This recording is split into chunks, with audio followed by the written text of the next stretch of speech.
नमस्कार दोस्तों, आपका बहुत बहुत स्वागत है हमारे YouTube चैनल पर। राम जी और शंकर जी का युद्ध। बात उन दिनों की है जब श्री राम का अश्वमेध यज्ञ चल रहा था। श्री राम के अनुज शत्रुघ्न के नेतृत्व में असंख्य वीरों की सेना सारे प्रदेश को विजित करती जा रही थी।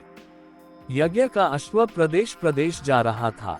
इस क्रम में कई राजाओं के द्वारा यज्ञ का घोड़ा पकड़ा गया, लेकिन अयोध्या की सेना के आगे उन्हें झुकना पड़ा।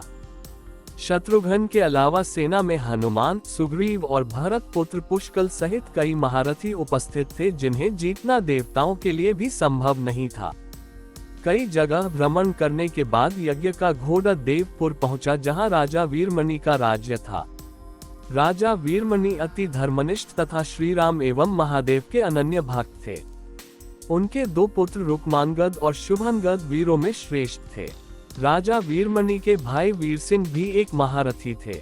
राजा वीरमणि ने भगवान शंकर की तपस्या कर उन्हें प्रसन्न किया था और महादेव ने उन्हें उनकी और उनके पूरे राज्य की रक्षा का वरदान दिया था। महादेव के द्वारा रक्षित होने के कारण कोई भी उनके राज्य पर आक्रमण करने का साहस नहीं करता था। जब अश्व उनके राज्य में पहुंचा तो राजा वीरमणि के पुत्र रुक्मांगद ने उसे बंदी बना लिया और अयोध्या के सैनिकों से कहा कि यज्ञ का घोड़ा उनके पास है, इसलिए वे जाकर शत्रुघ्न से कहें कि विधिवत युद्ध कर वो अपना अश्व छुड़ा ले। जब रुक्मांगद ने ये सूचना अपने पिता को दी तो वो बड़े चिंतित हुए और अपने पुत्र से कहा कि अनजाने में तुमने श्री राम के यज्ञ का घोड़ा पकड़ लिया है। श्री राम हमारे मित्र हैं और उनसे शत्रुता करने का कोई औचित्य नहीं है, इसलिए तुम यज्ञ का घोड़ा वापस लौटाओ। इस पर रुक्मांगद ने कहा कि हे पिताश्री, मैंने तो उन्हें युद्ध की चुनौती भी दे दी है, अतः अब उन्हें बिना युद्ध के अश्व लौटना हमारा और उनका दोनों का अपमान होगा। अब तो जो हो गया है उससे बदला नहीं जा सकता, इसलिए आप मुझे युद्ध की आज्ञा दें। पुत्र की बात सुनकर वीरमणि ने उसे सेना सुसज्जित करने की आज्ञा दे दी।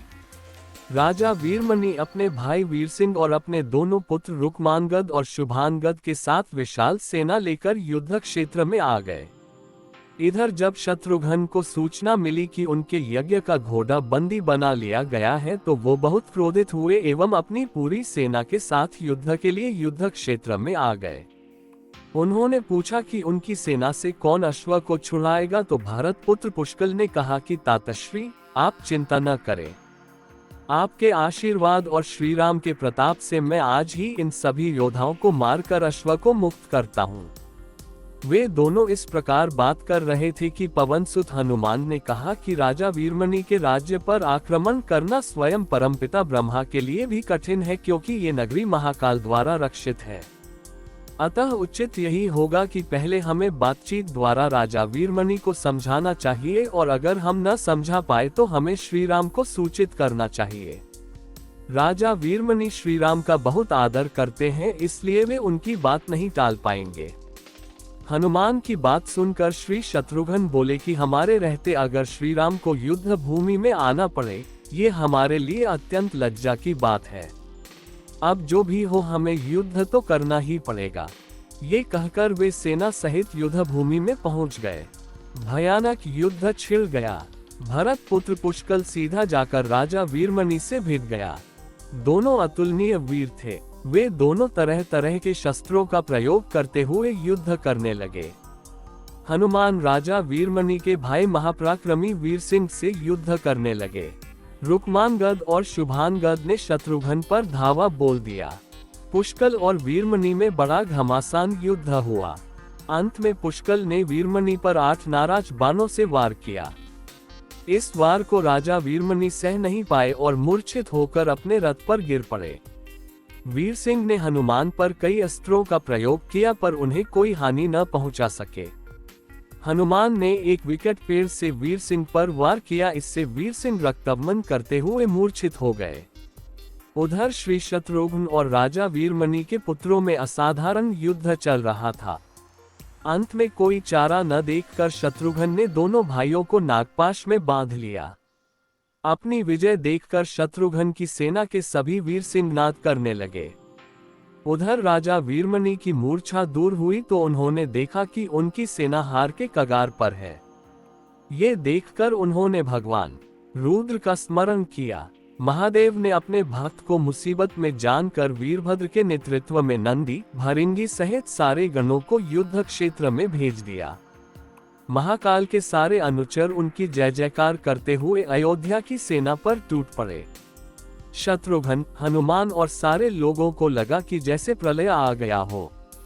जब उन्होंने भयानक मुख वाले रुद्रावतार वीरभद्र, नंदी, भृंगी सहित महादेव की सेना देखी तो सारे सैनिक भय से कांप उठे। शत्रुघ्न ने हनुमान से कहा कि जिस वीरभद्र ने बात ही बात में दक्ष प्रजापति का मस्तक काट डाला था और जो तेज और समता में स्वयं महाकाल के समान है, उसे युद्ध में कैसे हराया जा सकता है। ये सुनकर पुष्कल ने कहा कि हे तातश्री, आप दुखी मत हो। अब तो जो भी हो, हमें युद्ध तो करना ही पड़ेगा। ये कहता हुए पुष्कल वीरभद्र से, हनुमान नंदी से और शत्रुघ्न भृंगी से जा भिड़े। पुष्कल ने अपने सारे दिव्यास्त्रों का प्रयोग वीरभद्र पर कर दिया, लेकिन वीरभद्र ने बात ही बात में उसे काट दिया। उन्होंने पुष्कल से कहा कि हे बालक, अभी तुम्हारी आयु मृत्यु को प्राप्त होने की नहीं हुई है, इसलिए युद्ध क्षेत्र से हट जाओ। उसी समय पुष्कल ने वीरभद्र पर शक्ति से प्रहार किया, जो सीधे उनके मर्मस्थान पर जाकर लगा। इसके बाद वीरभद्र ने क्रोध से थर्राते हुए एक त्रिशूल से पुष्कल का मस्तक काट लिया और भयानक सिंहनाद किया। उधर भृंगी आदि गणों ने शत्रुघ्न पर भयानक आक्रमण कर दिया। अंत में भृंगी ने महादेव के दिए पाश में शत्रुघ्न को बांध दिया। हनुमान अपनी पूरी शक्ति से नंदी से युद्ध कर रहे थे। उन दोनों ने ऐसा युद्ध किया जैसा पहले किसी ने नहीं किया था। दोनों श्री राम के भक्त थे और महादेव के तेज से उत्पन्न हुए थे। काफी देर लड़ने के बाद कोई और उपाय न देखकर नंदी ने शिवास्त्र का प्रयोग कर हनुमान को पराभूत कर दिया। अयोध्या के सेना की हार देखकर राजा वीरमणि की सेना में जबरदस्त उत्साह आ गया और वे बाकी बचे सैनिकों पर टूट पड़े। ये देखकर हनुमान ने शत्रुघ्न से कहा कि मैंने आपसे पहले ही कहा था कि ये नगरी महाकाल द्वारा रक्षित है, लेकिन आपने मेरी बात नहीं मानी। अब इस संकट से बचाव का एक ही उपाय है कि हम सब श्री राम को याद करें। ऐसा सुनते ही सारे सैनिक शत्रुघ्न, पुष्कल एवं हनुमान सहित श्री राम को याद करने लगे। अपने भक्तों की पुकार सुनकर श्री राम तत्काल ही लक्ष्मण और भरत के साथ वहां आ गए। अपने प्रभु को आया देख सभी हर्षित हो गए एवं सबको ये विश्वास हो गया कि अब हमारी विजय निश्चित है। श्री राम के आने पर जैसे पूरी सेना में प्राण का संचार हो गया। श्री राम ने सबसे पहले शत्रुघ्न को मुक्त कराया और उधर लक्ष्मण ने हनुमान को मुक्त करा दिया।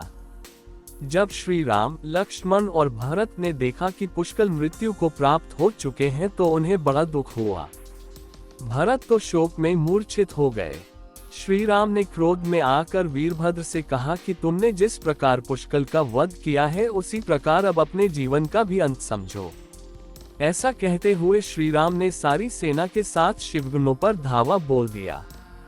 जल्द ही उन्हें ये पता चल गया कि शिवगणों पर साधारण अस्त्र बेकार है, इसलिए उन्होंने महर्षि विश्वामित्र द्वारा प्रदान किए दिव्यास्त्रों से वीरभद्र और नंदी सहित सारी सेना को विदीर्ण कर दिया। श्री राम के प्रताप से पार न पाते हुए सारे गणों ने एक स्वर में महादेव का आह्वान करना शुरू कर दिया। जब महादेव ने देखा कि उनकी सेना बड़े कष्ट में है तो वे स्वयं युद्ध क्षेत्र में प्रकट हुए। इस अद्भुत दृश्य को देखने के लिए परमपिता ब्रह्मा सहित सारे देवता आकाश में स्थित हो गए। जब महाकाल ने युद्ध क्षेत्र में प्रवेश किया तो उनके तेज से श्री राम की सारी सेना मूर्छित हो गई। जब श्री राम ने देखा कि स्वयं महादेव रण क्षेत्र में आए हैं तो उन्होंने शस्त्र का त्याग कर भगवान रुद्र को दंडवत प्रणाम किया एवं उनकी स्तुति की। उन्होंने महाकाल की स्तुति करते हुए कहा कि हे सारे ब्रह्मांड के स्वामी, आपके ही प्रताप से मैंने महापराक्रमी रावण का वध किया। आप स्वयं ज्योतिर्लिंग में रामेश्वरम में पधारे। हमारा जो भी बल है वो भी आपके आशीर्वाद के फलस्वरूप ही है। ये जो अश्वमेघ यज्ञ मैंने किया है वो भी आपकी ही इच्छा से ही हो रहा है, इसलिए हम पर कृपा करें और इस युद्ध का अंत करें। ये सुनकर भगवान रुद्र बोले कि हे राम, आप स्वयं विष्णु के दूसरे रूप हैं, मेरी आपसे युद्ध करने की कोई इच्छा नहीं है, फिर भी चूंकि मैंने अपने भक्त वीरमणि को उसकी रक्षा का वरदान दिया है, इसलिए मैं इस युद्ध से पीछे नहीं हट सकता, अतः संकोच छोड़कर आप युद्ध करें। श्री राम ने इसे महाकाल की आज्ञा मानकर युद्ध करना शुरू किया।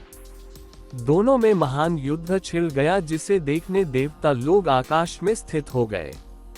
श्री राम ने अपने सारे दिव्यास्त्रों का प्रयोग महाकाल पर कर दिया, पर उन्हें संतुष्ट नहीं कर सके। अंत में उन्होंने पाशुपतास्त्र का संधान किया और भगवान शिव से बोले कि हे प्रभु, आपने ही मुझे ये वरदान दिया है कि आपके द्वारा प्रदत्त इस अस्त्र से त्रिलोक में कोई पराजित हुए बिना नहीं रह सकता, इसलिए हे महादेव, आपकी ही आज्ञा और इच्छा से मैं इसका प्रयोग आप पर ही करता हूँ। ये कहते हुए श्री राम ने वो महान दिव्यास्त्र भगवान शिव पर चला दिया। वो अस्त्र सीधा महादेव के हृदय स्थल में समा गया और भगवान रुद्र इससे संतुष्ट हो गए। उन्होंने प्रसन्नता पूर्वक श्री राम से कहा कि आपने युद्ध में मुझे संतुष्ट किया है, इसलिए जो इच्छा हो वर मांग ले। इस पर श्री राम ने कहा कि हे भगवान, यहाँ इस युद्ध क्षेत्र में भ्राता भरत के पुत्र पुष्कल के साथ असंख्य योद्धा वीर गति को प्राप्त हो गए हैं, उन्हें कृपया जीवन दान दीजिए। महादेव ने मुस्कुराते हुए तथास्तु कहा और पुष्कल समेत दोनों ओर के सारे योद्धाओं को जीवित कर दिया। इसके बाद उनकी आज्ञा से राजा वीरमणि ने यज्ञ का घोड़ा श्री राम को लौटा दिया और अपना राज्य रुक्मांगद को सौंपकर वे भी शत्रुघ्न के साथ आगे चल दिए। दोस्तों, आपको अगर पसंद आया तो subscribe please. Her her Mahadev.